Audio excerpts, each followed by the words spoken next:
রোজ সেই একই দৃশ্য।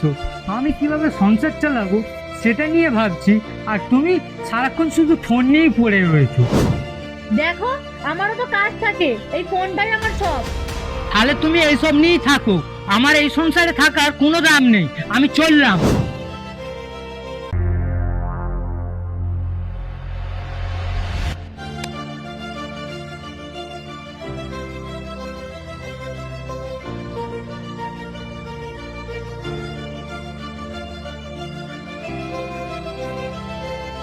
এই দুপুরে ব্যাগ গুছিয়ে কোথায় যাচ্ছ তুমি?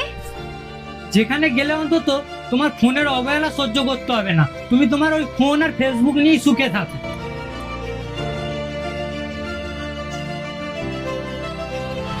তুমি না বুঝে কেন রাগ করছো? আমি ফোনে কি করছিলাম তুমি সেটা তো আগে দেখো।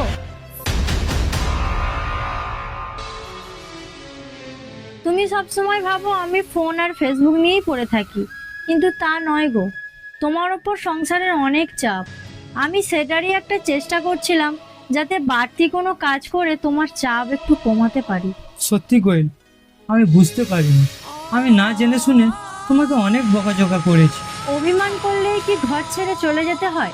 ঝগড়া ঝামেলা তো প্রতিটা ঘরেই থাকে, কিন্তু তার চেয়ে ভালোবাসাটা অনেক বড়। সত্যি কোয়েল, আমি বুঝতে পারিনি। আমাকে তুমি ক্ষমা করে দিও।